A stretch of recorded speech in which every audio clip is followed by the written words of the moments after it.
Bismillahirrahmanirrahim. Assalamualaikum warahmatullahi wabarakatuh. Alhamdulillah wassalatu wassalamu ala Rasulillah Sayyidina wa Maulana Muhammad ibn Abdullah wa ala alihi washabihi wa wala amma ba'd. Teman-teman, saudara-saudara dimanapun berada, pada kesempatan kali ini saya ingin mengangkat sebuah tema yang berkaitan dengan mencintai zuriat atau keluarga dari anak cucunya Nabi Muhammad SAW. Kenapa saya tertarik untuk membahas tentang hal ini? Karena akhir-akhir ini kita sering sekali mendengar, melihat dan membaca tulisan-tulisan, suara-suara, gambar dan lain sebagainya yang menyudutkan, menghina, mencaci maki, membuli dan menzalimi beberapa dari zuriatnya atau anak cucunya Nabi Muhammad SAW. Maka ketahuilah hadirin, teman-teman dimanapun berada, kalau kita punya iman di dalam hati kita, maka tidak akan ada rasa benci kepada zuriat Nabi Muhammad SAW. Ya, perhatikan, itu ada masalah dalam diri setiap kita.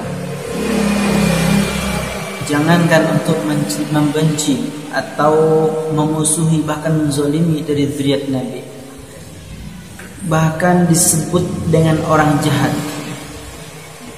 Bisa disebut dengan orang jahat orang yang punya rasa benci kepada sesama muslim lainnya.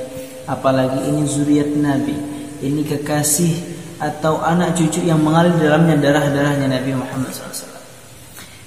Ini sebetulnya bagian dari agama kita, ya.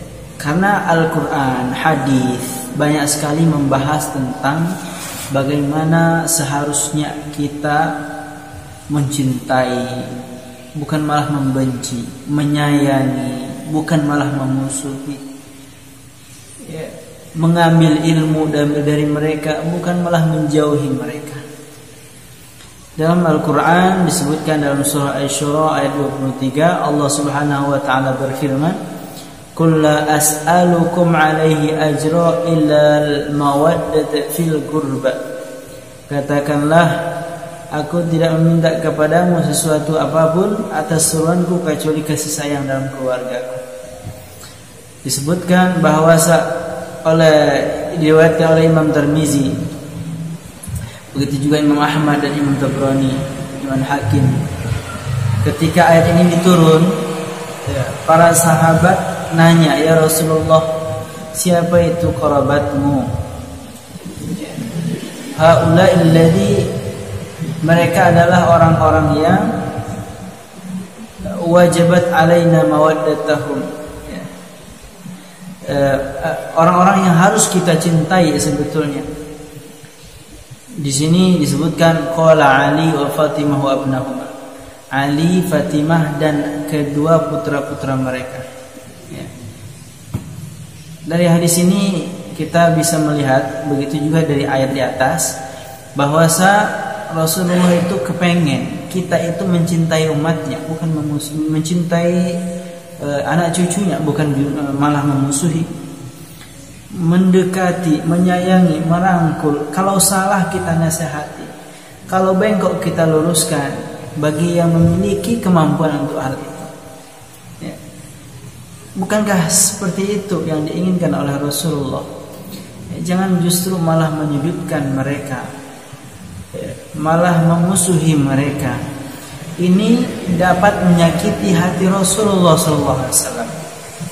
Bayangkan kalau kita punya cucu, bapak, ibu, saudara semua punya anak cucu, disakiti, dizalimi, dimusuhi sama orang lain, apa yang bapak ibu rasakan? Tidakkah bapak ibu merasakan kekecewaan sama orang yang memusuhi? Tidakkah bapak ibu merasakan susah hatinya kepada orang yang memusuhi dan mencaci maki anak cucu bapak ibu semua?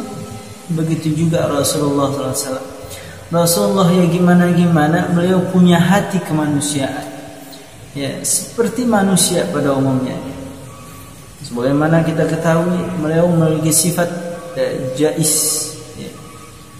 al-a'radul basyariyatul lati la tuaddi ila naqsin kal maradi wa nahwi. Beliau memiliki sifat-sifat kemanusiaan, punya rasa lapar, punya rasa kecewa, rasa sakit hati, ya, punya rasa sedih, butuh makan, minum, sama seperti kita. Coba bayangkan bagaimana kalau Rasulullah itu tahu kita mencaci maki anak cucunya, kita menghina anak cucunya. Kita nggak setuju sama akhlaknya, silakan, tapi jangan caci, jangan sakiti pribadi anak cucu Rasulullah. Kita nggak setuju sama pergerakannya, tindakannya, cara dakwahnya, ya silahkan. Itu pilihan Anda, pilihan kita untuk menentukan siapa yang harus kita dengar, untuk kita jadikan tauladan dalam hidup kita. Tapi kalau nggak suka, jangan malah menghina. Kalau nggak suka, jangan malah menyakiti. Banyak sekali ancaman-ancaman dari Allah Subhanahu wa Ta'ala bagi setiap hamba-hambanya. Begitu juga kecaman-kecaman dari Rasulullah SAW, yang mana mereka akan mendapatkan laknat Allah Subhanahu wa Ta'ala. Itu termaktub dalam hadis-hadis sahih. Silakan Bapak Ibu Saudara semua cari dalil-dalil, cari sumber-sumbernya, pelajari hal itu. Maka pada kesempatan yang mulia ini, saya hanya mengharap ridhonya Rasulullah Muhammad SAW mengajak kita semua, ayo kita mencintai zuriat Rasulullah SAW, siapapun mereka, dimanapun mereka. Sekali lagi, kalau nggak setuju sama akhlaknya, sama sifatnya, sama caranya, gayanya, atau dakwahnya, ya silahkan, tapi jangan sakiti. Yang punya wewenang, yang punya kesempatan menasihati secara baik, sampaikan dengan benar, ya, begitu. Ya, mereka punya kesalahan wajar, tetapi mereka juga pasti memiliki kebenaran yang bisa kita ambil dari kebenaran tersebut. Semoga Allah Subhanahu wa Ta'ala menjaga hati kita dari sifat-sifat membenci kepada zuriat Nabi, secara khusus umumnya kepada saudara-saudara kita semua, sesama muslim khususnya, dan seluruh manusia pada umumnya. Supaya semoga Allah Subhanahu wa Ta'ala menjadikan hati kita hati yang bersih, dijauhkan dari rasa benci, dijauhkan rasa ingin menzolimi, pandangan sinis, pandangan murka, pandangan kita merendahkan orang lain. Ketahuilah bagaimana kita melihat orang lain, begitulah pada hakikatnya keadaan kita. Kalau kita memandang orang dalam keadaan buruk, kita pasti dalam keadaan tidak baik hatinya. Tapi kalau kita memandang semua orang baik, kita yang hina di hadapan Allah, kita merasa paling rendah, paling hina, paling tidak ada ibadah yang bisa dibanggakan, maka insya Allah kita mendapatkan tempat yang baik di Allah Subhanahu wa Ta'ala. Lagi kami mengajak dimanapun saudara-saudara berada, ayo kita untuk mencintai zuriat Nabi Muhammad SAW. Ya, bukankah Rasulullah pernah bersabda, saya tinggalkan dua perkara, kalau kalian berpegang teguh kepada dua perkara tersebut, kalian tidak akan pernah sesat selamanya. Apa itu? Yang pertama Al-Quran, yang kedua Ahlul Bait. Ya. Al-Quran dan Ahlul Bait. Meskipun ada riwayat yang lain mengatakan Al-Quran dan Sunnah. Ala kulli hal, yang namanya membenci tidak ada baiknya. Siapapun yang terbenci, apalagi itu zuriat Nabi, pegang itu. Yang sampai kita menyakiti Rasulullah. Bagaimana mungkin kita mendapatkan syafaat Rasulullah kalau kita menyakiti anak cucunya?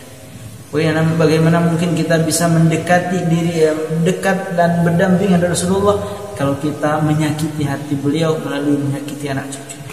Ayo kita muliakan mereka. Ayo kita muliakan mereka. Ayo kita muliakan mereka. InsyaAllah kita akan mendapatkan syafaat Rasulullah Muhammad SAW berkah kita memuliakan anak cucu. Semoga apa yang saya sampaikan bermanfaat. Allahu a'lam bishawab. Assalamualaikum warahmatullahi wabarakatuh.